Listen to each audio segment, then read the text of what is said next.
Muy buenas noches. Hoy continuamos con nuestro estudio de Apocalipsis. Estamos ya en el bloque 6 y hoy vamos a ver un tema, vamos a iniciar, porque es un tema un poquito largo, pero vamos a iniciar viendo lo que es el conflicto espiritual, cómo inicia, cuáles son sus protagonistas, por así decirlo, y cómo esto tiene significado especial para nosotros. Dice en Apocalipsis 12:1, apareció en el cielo una gran señal, una mujer vestida del sol, con la luna debajo de sus pies, y sobre su cabeza una corona de 2 estrellas. Es parte de lo que vamos a ver en esta noche. ¿Quién es esa mujer? ¿Qué representa? ¿Y qué importancia tiene para nosotros? En el bloque de hoy vamos a ver la mujer que acabamos de describir, el dragón y el hijo varón en la lección número 1. En la lección número 2 vamos a hablar sobre las bestias y la marca del anticristo. Luego vamos a ver la contraposición a esto, que es el cordero y los 144.000 sellados. Y ahí, bueno, hay una próxima lección que son 3 ángeles que aparecen anunciando varias cosas interesantes sobre el juicio de Dios sobre la humanidad. Y entonces ahí concluimos. Posiblemente hoy lleguemos hasta la lección 2.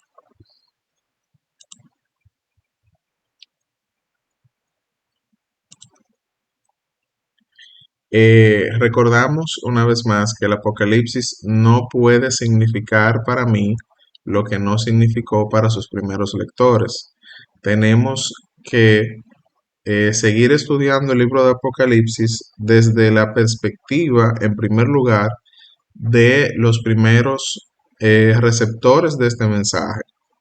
No podemos aplicar solamente una visión futurista, sino que también debemos entender que los primeros lectores, cuando recibieron este mensaje, fue también importante para ellos, relevante. Por lo tanto, tenemos también que verlo desde la perspectiva de ellos, qué pudo significar para ellos. Como vimos en el versículo que leímos hace un momento, Juan tuvo una gran visión, una gran señal en el cielo.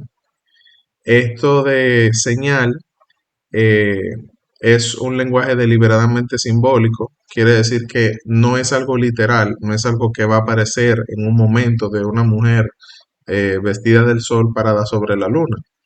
Entendemos que es una visión que él está viendo y que por tal razón eh, tenemos que buscarle el significado.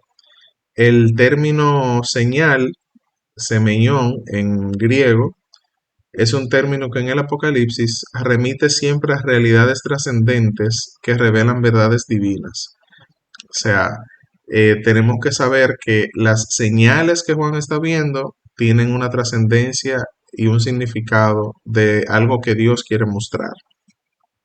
Este uso del término semillón o señal conecta directamente con el Evangelio del apóstol Juan, donde los milagros de Jesús son consistentemente llamados señales, porque no eran solamente milagros, sino que también manifestaban una realidad más profunda que lo que se podía observar en el momento.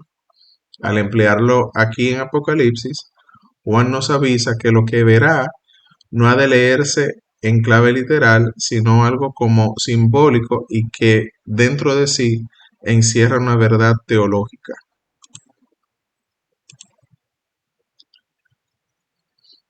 La mujer no es una figura que aparece de la nada, sino que cuando vemos cómo ella está eh, descrita en estos primeros versículos del capítulo 12 de Apocalipsis, vemos que dice que ella está vestida del sol, la luna, y hay 2 estrellas sobre su cabeza. Cuando nosotros pensamos un poquito, si sabemos sobre la historia bíblica, nos recordaremos del sueño de José.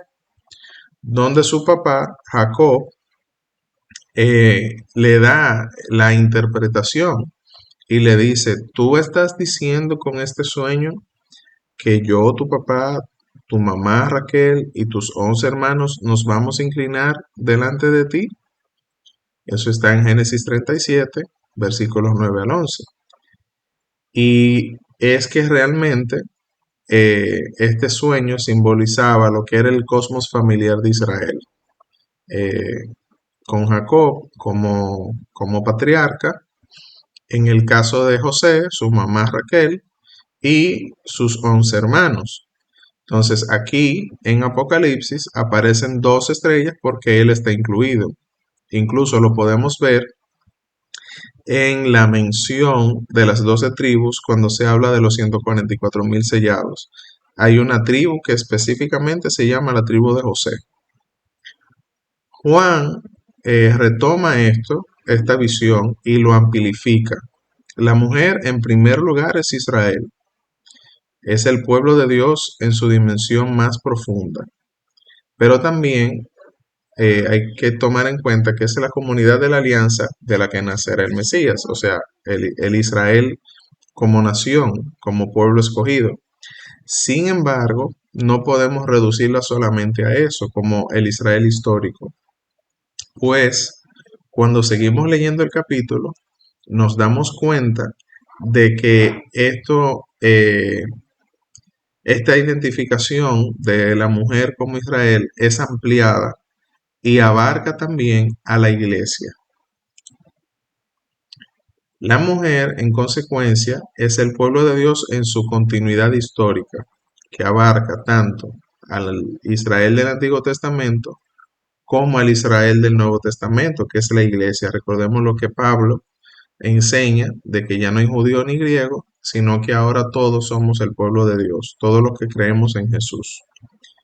El gran catedrático y teólogo Bale denomina acertadamente el verdadero Israel redefinido en torno a Cristo. Cristo es quien ahora da la pauta de quién es el verdadero Israel. Y esto es muy importante porque hay muchas corrientes de interpretación que presentan en Apocalipsis una separación de la iglesia y de Israel como pueblo de Dios. Cosa que cuando uno realmente estudia Apocalipsis desde una perspectiva ecléptica y con la visión de una escatología inaugurada y con una exégesis y una hermenéutica correcta, nos damos cuenta de que no hay tal separación. Siempre se habla de un mismo pueblo. Esta continuidad de lo que es el Israel del Antiguo Testamento con la iglesia en el Nuevo Testamento es teológicamente esencial. El libro de Apocalipsis no fractura la historia de la salvación, sino que la muestra como una unidad, porque así es. En la segunda señal que Juan llega a observar, él ve a un gran dragón rojo o escarlata con 7 cabezas, 10 cuernos y 7 diademas sobre sus cabezas. El texto lo identifica, sobre todo en el versículo 9 del capítulo 12, como la serpiente antigua, que se llama Diablo y Satanás. Estas dos palabras o nombres, Diablo y Satanás, son tanto la forma en que se llama al enemigo en el griego y también en el hebreo. Eh, Eso me imagino que Juan lo hace para que no haya duda de a quién nos estamos refiriendo. Y esto hace una conexión inconfundible con Génesis capítulo 3, donde aparece esta serpiente que engaña a la humanidad para que desobedezca a Dios. Entonces, ese mismo enemigo que ha venido engañando a la humanidad desde el principio aparece aquí en este capítulo 12 de Apocalipsis. La serpiente del Edén que engañó a la humanidad es aquí revelada en sus verdaderas dimensiones. No una serpiente ordinaria, sino como un dragón. la fuerza del mal en su manifestación más totalitaria. El hecho de que sea de color rojo o escarlata es una muestra de su violencia, de que es un asesino, anticipando su función tanto como asesino como de acusador.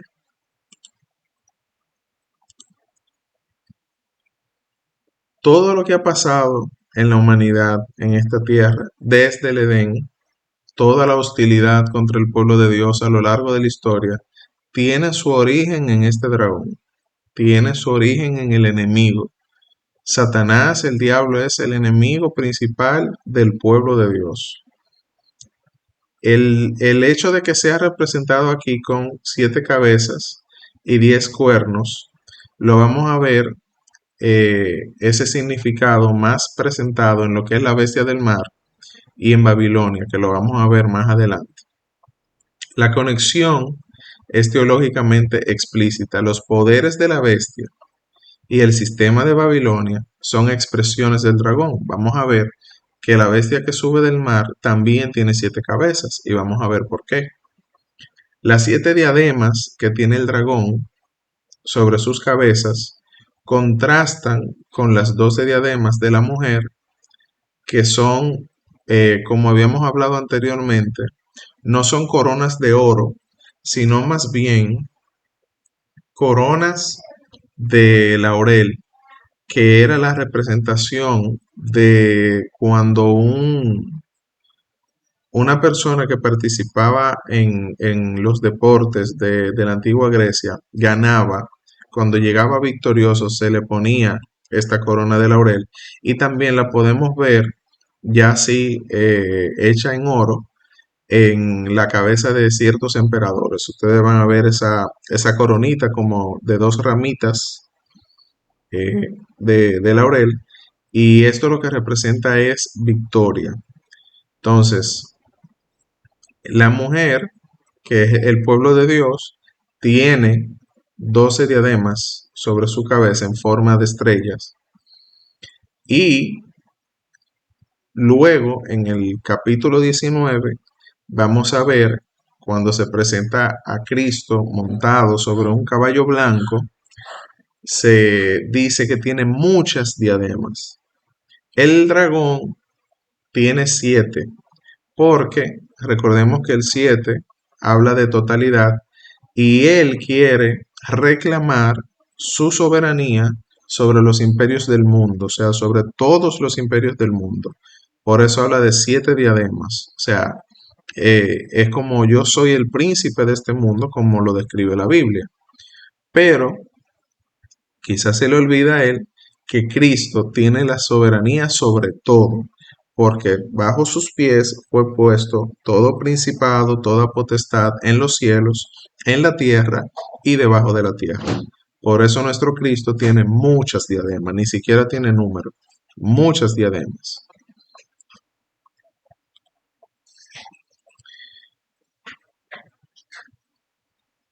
Aquí hablamos, aquí vemos, luego de la señal de la mujer y del dragón, cómo aparece la figura del hijo varón. La historia o la visión que Juan está describiendo en este capítulo es de una mujer, que ya dijimos que es el pueblo de Dios, que tiene dolores de parto, porque ella va a dar a luz a un hijo varón que regirá las naciones con vara de hierro.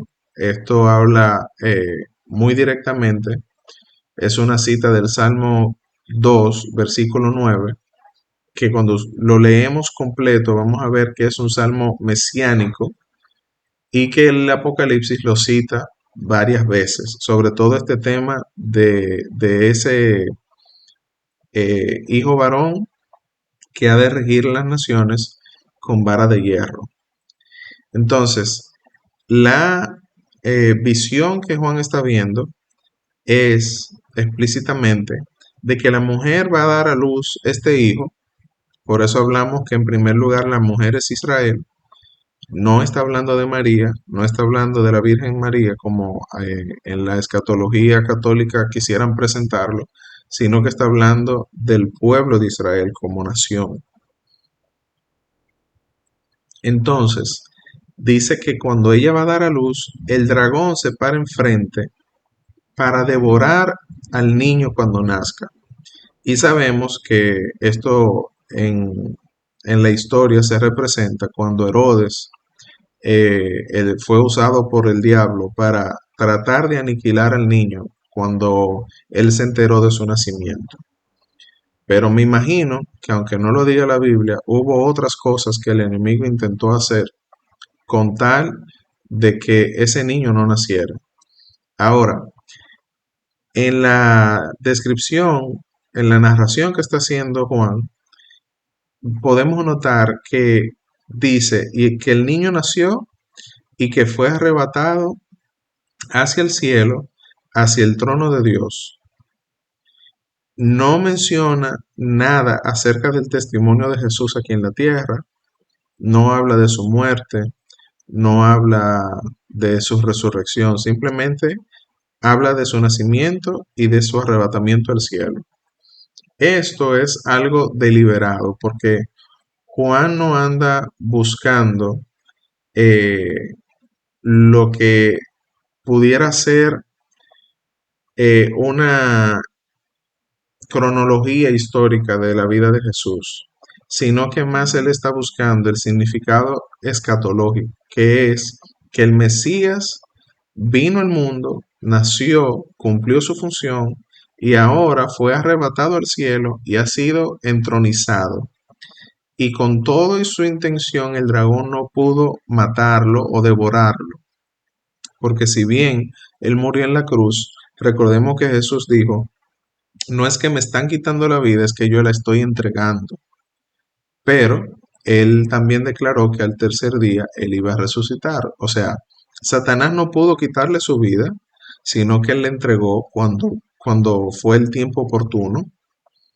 Y tampoco pudo hacer nada para evitar que Jesús resucitara. O sea que Satanás no tuvo poder sobre Cristo en ningún momento. Esta comprensión de lo que Juan está narrando eh, es el punto hermenéutico central de este capítulo. La ascensión de Cristo es la derrota decisiva del dragón.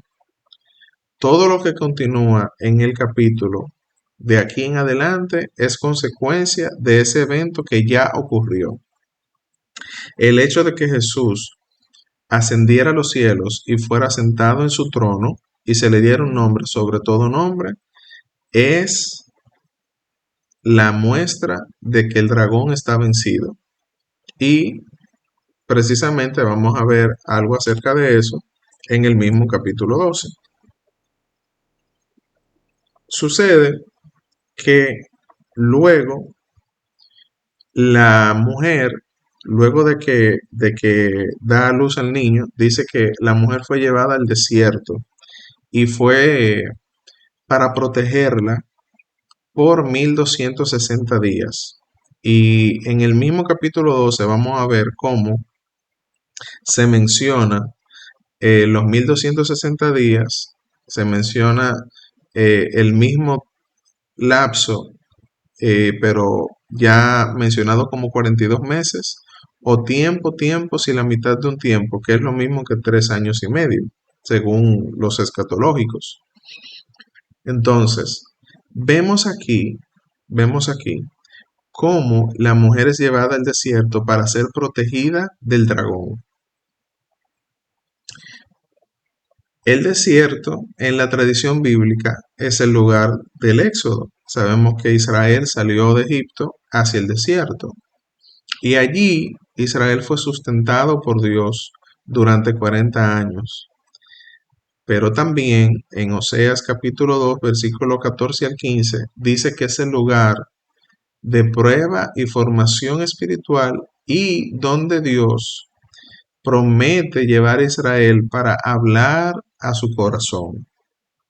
Entonces muchas veces nosotros nos encontramos en el desierto, en un desierto en nuestra vida, y creemos que Dios nos está castigando, pero el desierto para nosotros, para el pueblo de Dios, no es un lugar de castigo, es un lugar de formación. Es un lugar donde el Señor prueba nuestro corazón para ver si realmente nosotros le amamos, y es un lugar donde Él habla a nuestro corazón. Juan toma esto, todo este significado, y se lo aplica a lo que es el pueblo de Dios. La iglesia en el periodo de tribulación entre la ascensión de Cristo y su retorno vive en una condición de éxodo, en un espacio de vulnerabilidad, pero también de provisión divina sobrenatural. O sea, nosotros como iglesia ahora mismo estamos en el éxodo, porque ya no estamos en Egipto, ya no vivimos en esclavitud del pecado, porque hemos sido libres del pecado y de la muerte segunda, pero tampoco estamos en la tierra prometida. Entonces, ¿dónde estamos? Estamos en el intermedio, estamos en el desierto. Pero en ese mismo desierto, al igual que Israel vio tantos milagros y maravillas de parte de la mano de Dios, también nosotros estamos viendo la misericordia y la gracia de Dios y su favor cada día.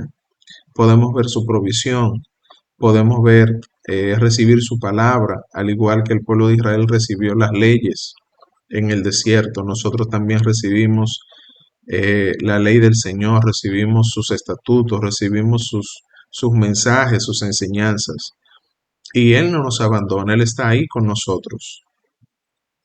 Algo muy importante a tomar en consideración es que precisamente como hemos venido diciendo, esto de los 1260 días, 42 meses, tiempos y la mitad de un tiempo, o 3 años y medio, que siempre se ha dicho que es el tiempo de la gran tribulación.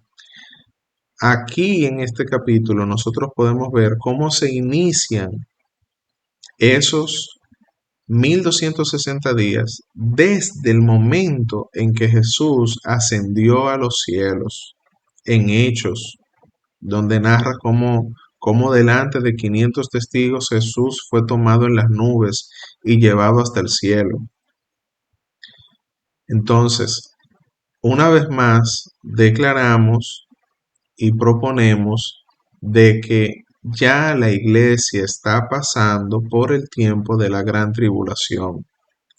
No es que son 3 años y medio explícitamente y literalmente, sino que desde el tiempo en que Jesús se fue a los cielos y hasta que Él regrese, la iglesia estará pasando por diversas tribulaciones, como dijo el apóstol Pablo, pero eso no limita o no quita de que a medida que se va acercando más y más el tiempo del fin, la cosa se ponga más difícil, más intensa. Asimismo, como en una película, cuando nos vamos acercando al final, pues la cosa se va poniendo como que uno está ya al borde del asiento. Asimismo, en esta historia, a medida que nos vamos acercando al final, vemos como también las cosas se van intensificando.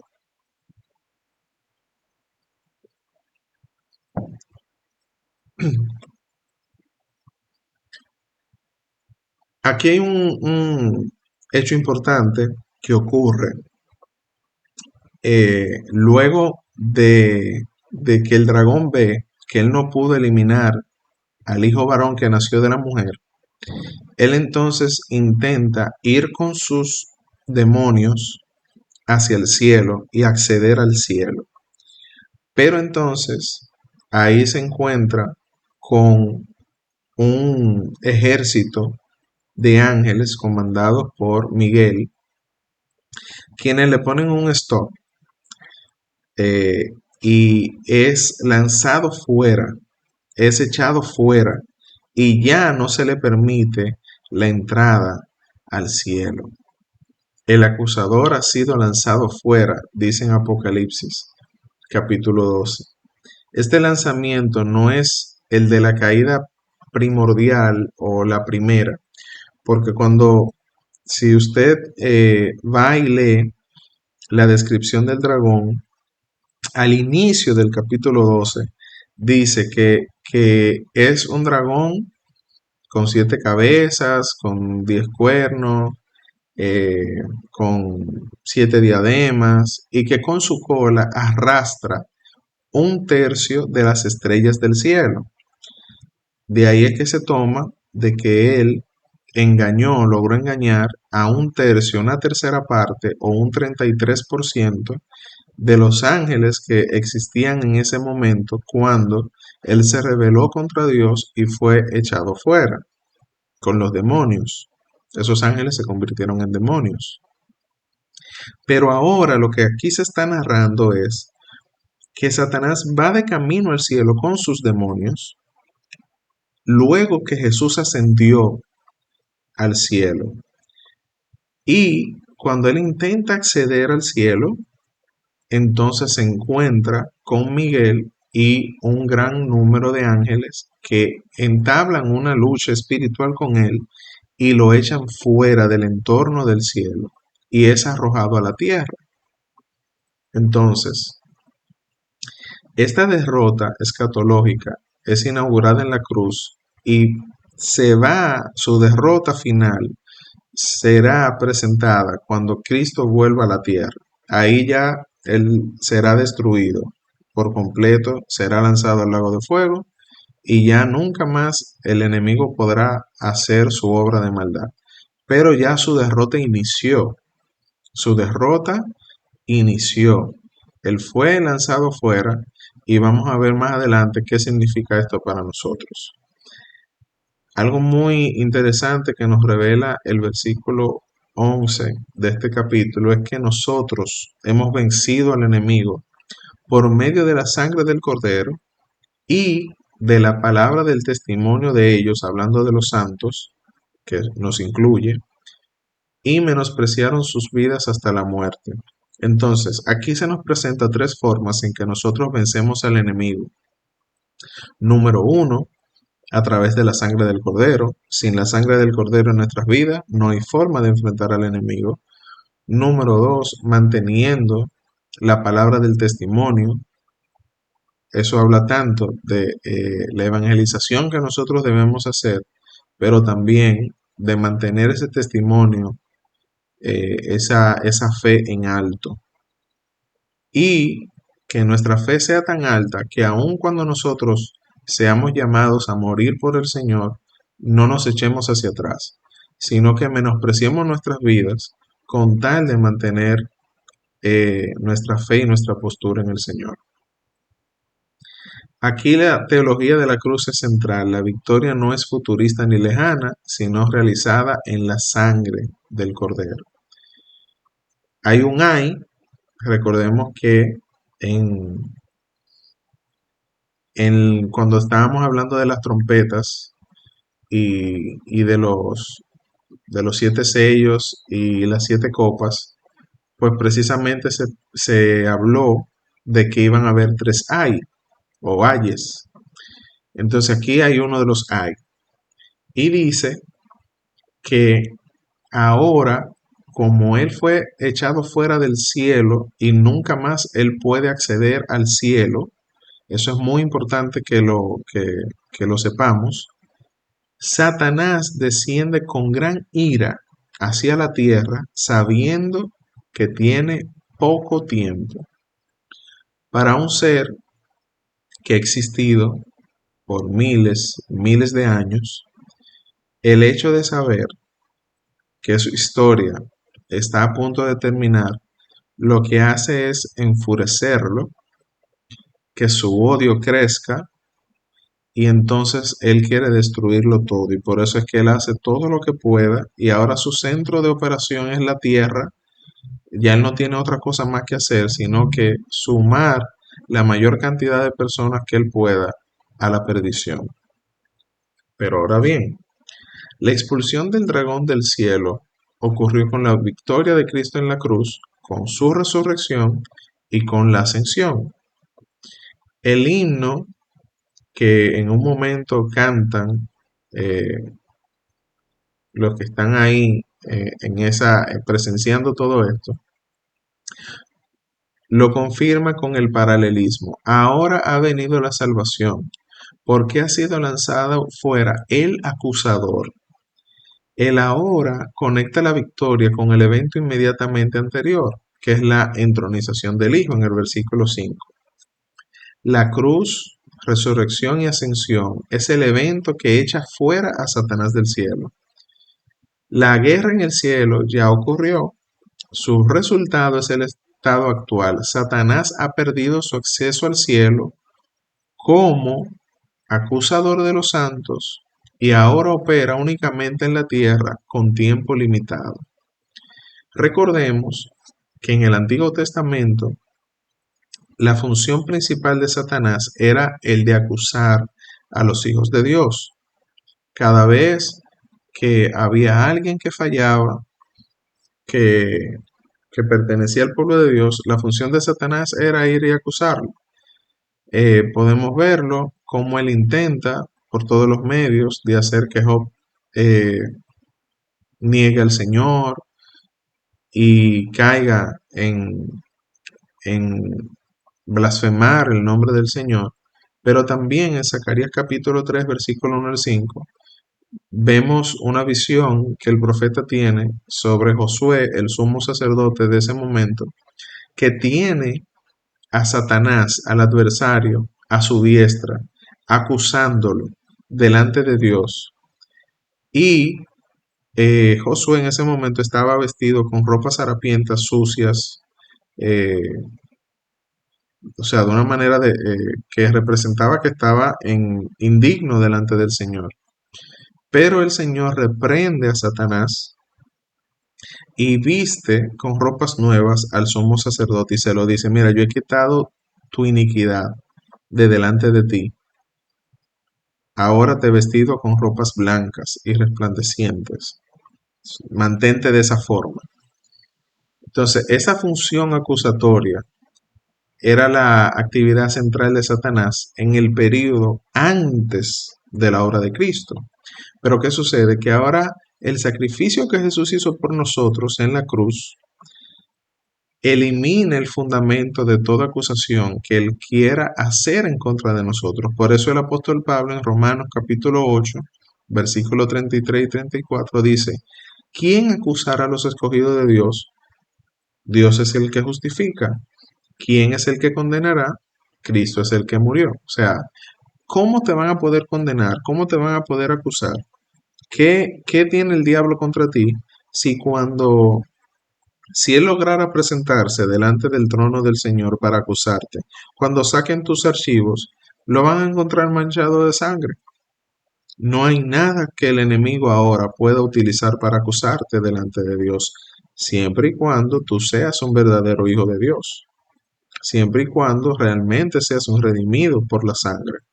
Por eso es que dice que nosotros hemos vencido al maligno a través de la sangre del Cordero, porque al estar lavados con la sangre de Jesús, ya Él no tiene forma de acusarnos. Entonces, ¿a qué Él va a entrar al cielo?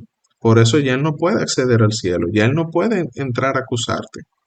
Él no va a subir para acusar a uno de los suyos. La función de Él era acusar a los hijos de Dios, pero ya Él no tiene esa autoridad, ya Él no tiene esa función.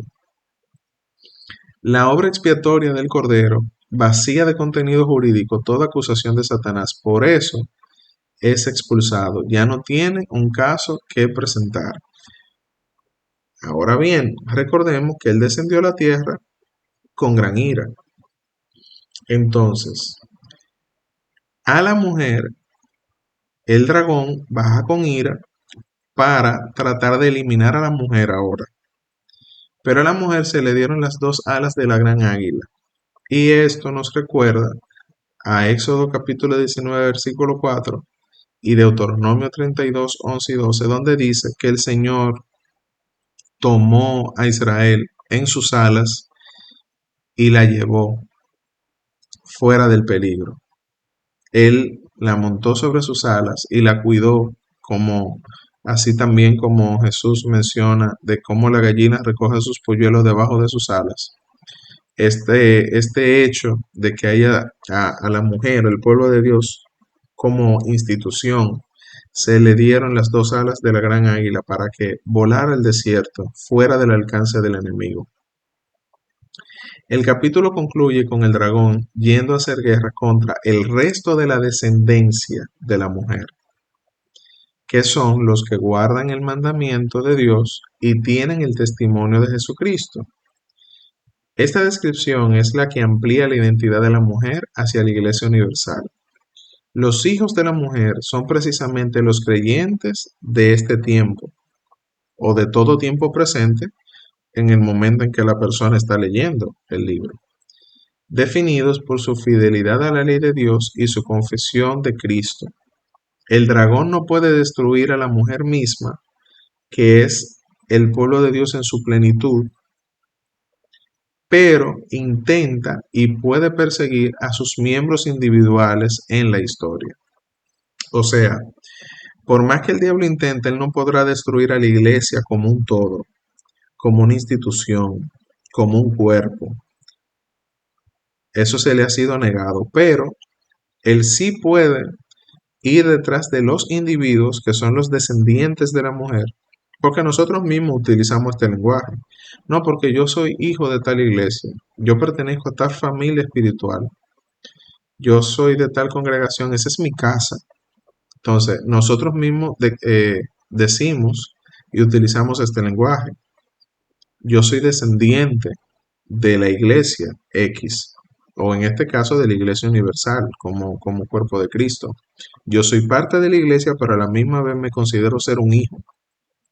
Entonces, esos hijos que somos nosotros como individuos, el enemigo busca atacarnos día tras día para destruirnos.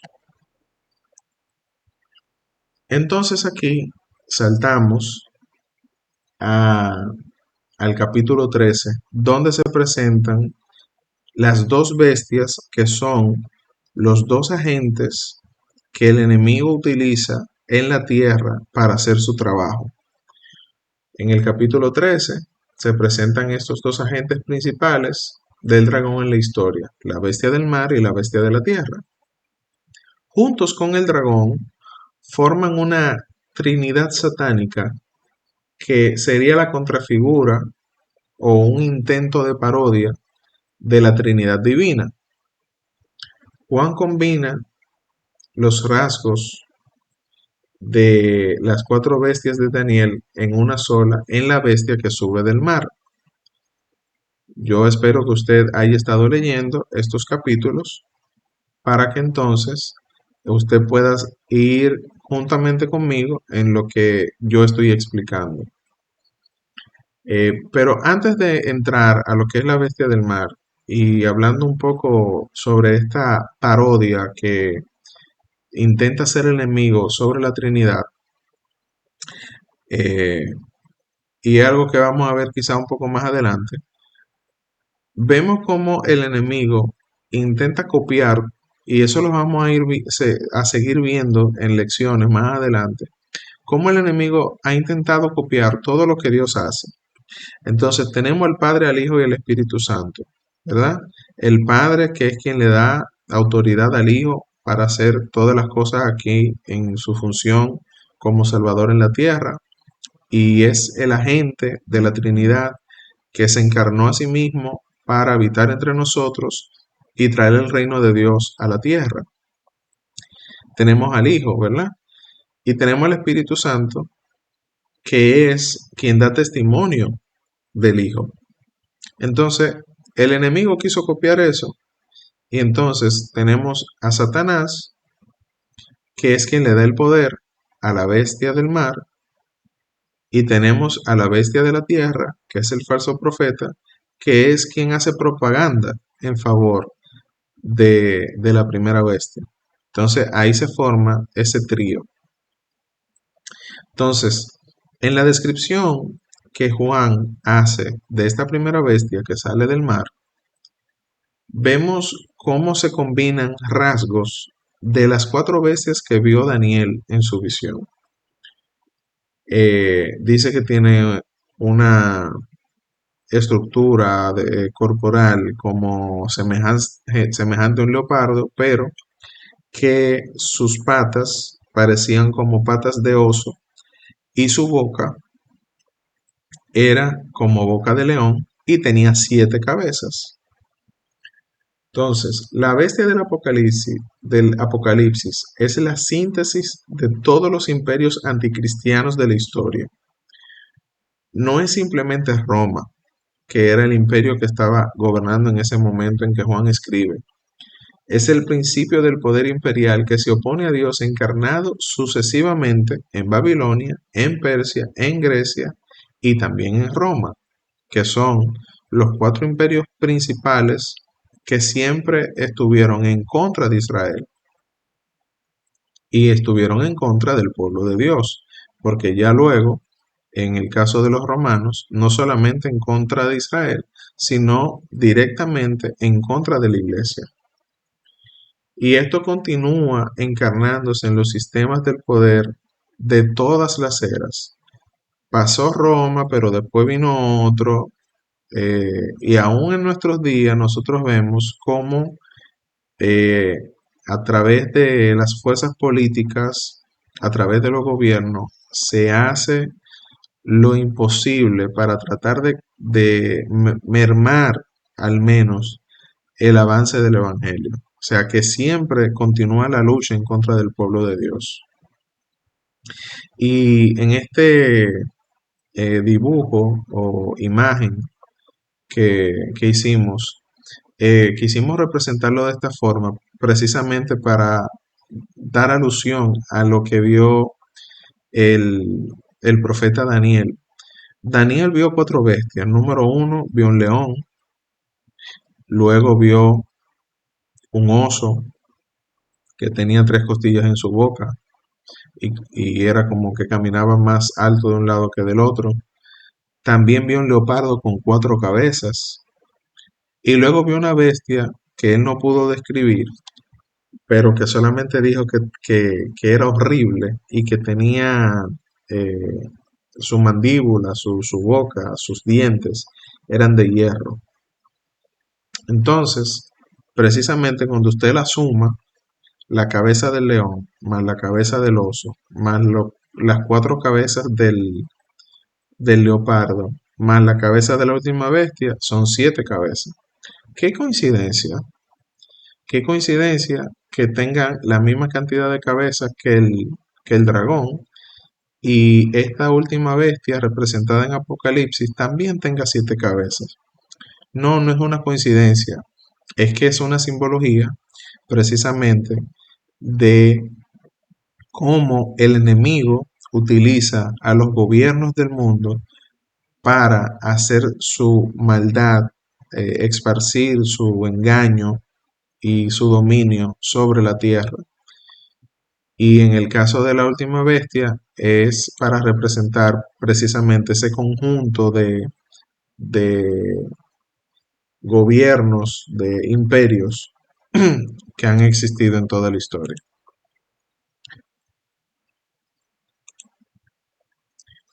Se describe a esta bestia como que tiene 10 cuernos y 7 cabezas, como el dragón del capítulo 12, pero ahora con 10 diademas sobre los cuernos, señal de que el poder político está distribuido en múltiples centros de autoridad que esta bestia coordina.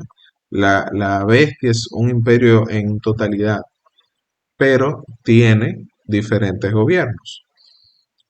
Y sobre las cabezas, nombre de blasfemia.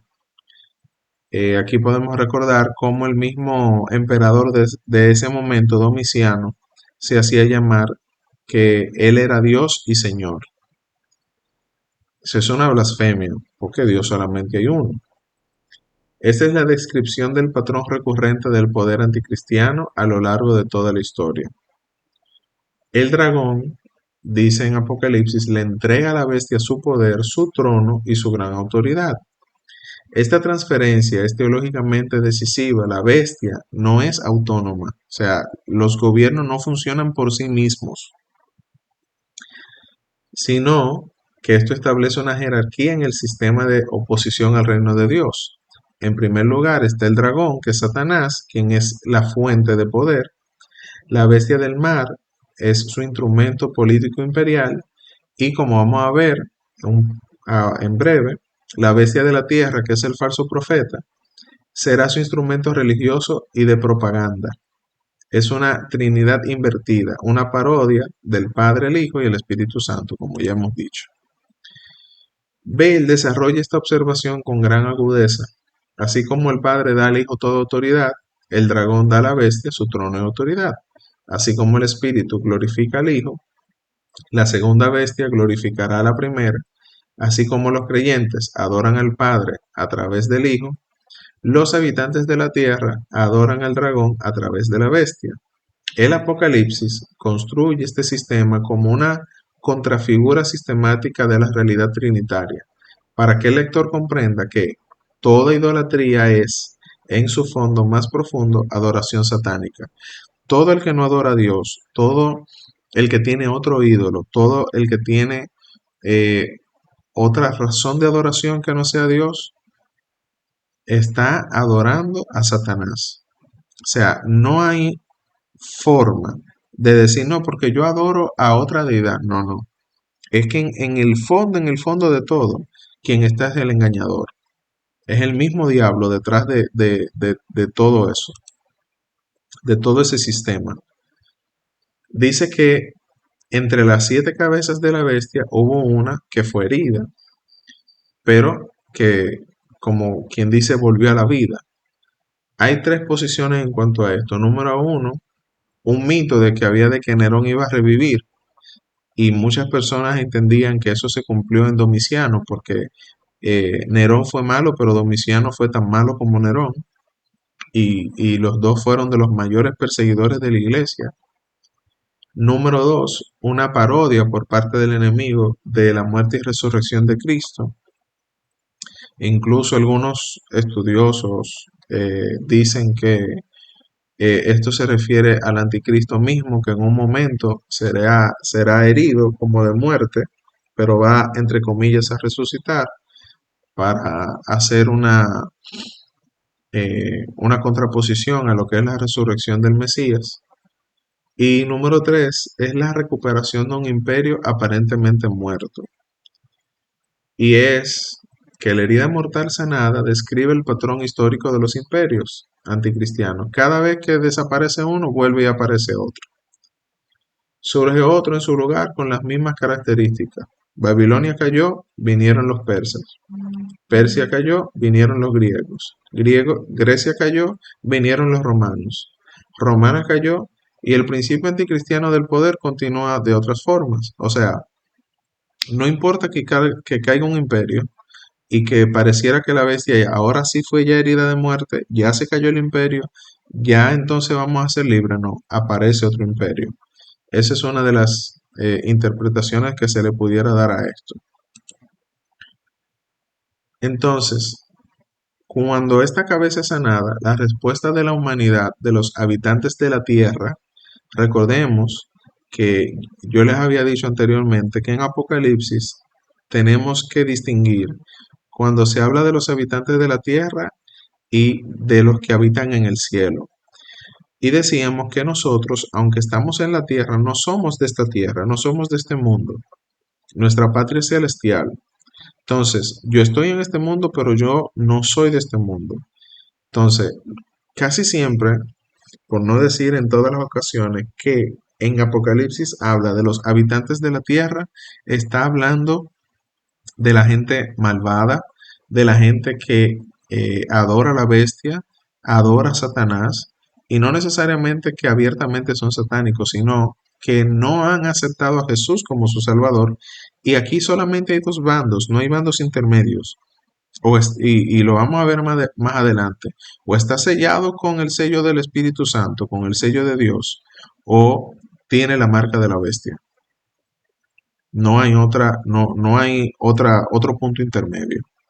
Entonces, la respuesta de la humanidad ante la bestia es la adoración. Y crucialmente, esta adoración es simultáneamente adoración al dragón. La idolatría política no es nunca religiosa solo en superficie. En su lógica más profunda, rendir culto al Estado absoluto es rendir culto a la fuerza que lo domina, que Juan identifica sin ambigüedad con Satanás. Lo que los ciudadanos del Imperio Romano, por ejemplo, en el caso histórico de Juan, y en el tiempo que fue escrito Apocalipsis, los ciudadanos del Imperio Romano experimentaban cómo su lealtad patriótica o participación cívica en los rituales del culto al emperador, Juan los revela como adoración demoníaca. Recordemos que para pertenecer a gremios económicos y demás, ellos tenían que ir a banquetes que se hacían en los templos donde estaban esos dioses paganos y tenían que rendir culto, tenían que rendir ofrendas, tenían que compartir con comida sacrificada a los ídolos, tenían que participar de orgías. Entonces, todo eso no era más que culto al mismo Satanás, aunque ellos entendían que era el emperador o que era otro dios o que era porque ellos pertenecían a la patria romana. Vamos a terminar con la descripción de la segunda bestia, que es una bestia que emerge de la tierra. Y su característica es, no da muchas definiciones, pero dice que tiene dos cuernos como de cordero, pero habla como un dragón. Esta descripción es una síntesis de advertencia. Su apariencia es inofensiva, incluso vagamente religiosa, pues los cuernos que evocan un cordero es la imagen que en el Apocalipsis siempre habla de Cristo. O sea, todo el Apocalipsis habla del Cordero de Dios. Entonces viene este falso profeta similar a Cristo, así se presenta como un corderito, pero su voz denuncia su naturaleza real. Es la encarnación de la falsa profecía que Jesús advirtió en Mateo 7:15, donde dice que los lobos rapaces vendrán vestidos como ovejas. Esa es la definición perfecta del falso profeta, la apariencia de piedad con el contenido del dragón. Su función es esencialmente religiosa y de propaganda. Es el instrumento que le da legitimación ideológica del poder imperial. Si la primera bestia es el Estado totalitario, la segunda es el sistema religioso puesto al servicio de ese Estado. Entonces, a través de la historia hemos visto una y otra vez cómo poderes religiosos se prestan para darle como, bueno, eso mismo, propaganda, pero también como para apoyar la imagen de la persona que está al frente, no importando su maldad, no importando qué tan malo esté siendo ese gobernante, no importando qué tan mal y tan malas decisiones esté tomando. Siempre hay grupos de religiosos que están ahí para apoyarlo y para decirle al pueblo, este sí es un escogido de Dios, este es un hombre de Dios o una mujer de Dios, Dios está contigo y aplauden todo lo que hace. Y lo hemos visto en la historia, en el pasado, desde los tiempos imperiales, desde los tiempos casi inmemoriales, los reyes eh, se rodeaban de sacerdotes, de oráculos, de profetas, por así decirlo, que buscaban que lo alabaran y que le apoyaran todas sus decisiones, no solamente en Israel, sino en todos los reinos de la tierra. Siempre ha pasado eso. Y lo vemos todavía el día de hoy. Vemos cómo los presidentes, muchos de ellos, buscan la aprobación de entidades religiosas y de personas que representen la iglesia de cualquier denominación sea para, para apoyarle todas sus cosas. Entonces, lamentablemente, esas personas que se prestan para eso están ejerciendo la función de la segunda bestia, del falso profeta. Vemos cómo incluso esta personificación del falso profeta hace prodigios, hace milagros, hace descender fuego del cielo. Y estos prodigios que realiza, incluido el de descender fuego del cielo a la vista de los hombres, evoca directamente al profeta Elías. El falso profeta imita esta señal para validar que realmente él tiene poder de parte de Dios. Esta imitación es el patrón del engaño religioso. Usa los mismos gestos y el mismo lenguaje de la religión verdadera para un propósito radicalmente diferente. Y esto es importante, Juan no niega la posibilidad de señales realizadas por agentes del mal. Ya en Deuteronomio capítulo 13, versículo 1 al 3, Dios advierte que la aparición de señales y prodigios no garantiza la autenticidad del mensajero si su mensaje conduce a la idolatría. El criterio de discernimiento no es el poder, sino la fidelidad a Dios. Atención aquí, y con esto terminamos y concluimos en esta noche. Nosotros muchas veces pensamos que para tú poder eh, dejar en evidencia a un falso profeta, está la regla de que si lo que él dice no se cumple, entonces no vino de parte de Dios.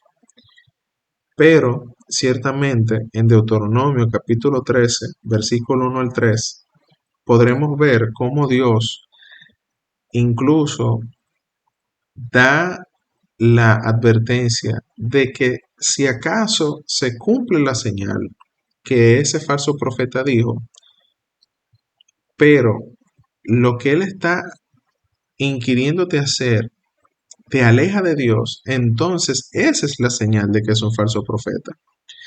Lo cual nos da a entender de que ciertamente como podemos percatarnos desde la historia misma de Aarón y Moisés frente a Faraón, cuando ellos iban y al principio las primeras plagas que ellos hacían demostración del poder de Dios, podemos ver cómo los sacerdotes de Faraón también podían hacer estas señales. Ejemplo, la vara de Aarón fue tirada al suelo, se convirtió en serpiente. Los sacerdotes de Faraón tiraron sus varas y también se convirtieron en serpientes. No fue un truco de magia, no fue una ilusión, no, no. Yo creo que ciertamente se convirtieron en serpientes, obviamente.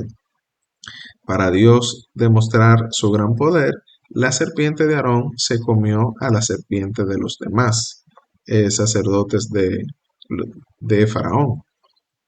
Y ahí hubo como una demostración de, ok, tú puedes imitarme, pero yo soy más poderoso que tú. Pero lo que quiero dejar dicho es que los entes del mal, los agentes del enemigo, también pudieran realmente presentar señales, sanidades, milagros, cosas sobrenaturales, pero eso no quiere decir que Dios esté con ellos. Eso no es respaldo divino. Porque si lo que ellos están haciendo es para alejarte de Dios, entonces es como dice aquí al final, el discernimiento no es a causa del poder, sino lo que esa persona está diciendo o lo que esa persona está haciendo me acerca a Dios, me hace más fiel a Dios. Entonces ahí sí podremos discernir quién es un verdadero profeta y quién está actuando bajo el poder de la segunda bestia, que es el falso profeta. Hasta aquí lo dejamos por el día de hoy. La semana que viene, entonces, vamos a concluir con lo que es la marca de la bestia, su significado y entonces la contrapartida de todo esto que hemos visto y que seguiremos viendo, que es entonces, ok, esto es el lado caótico y este es el lado del enemigo y las bestias. Pero, ¿qué pasa entonces con la iglesia? ¿Qué pasa entonces con el pueblo de Dios? ¿Cuál es la perspectiva del cielo acerca de todo esto? Eh, ¿Qué tiene el Cordero que decir? ¿Y qué pasa entonces con toda esta gente que no ha querido aceptar a Jesús como su Salvador? ¿Qué le va a acarrear toda esta mala decisión que ha tomado en su vida? Son cosas que veremos en la próxima clase. Muchas bendiciones y gracias por estar con nosotros hasta este momento. Dios les bendiga.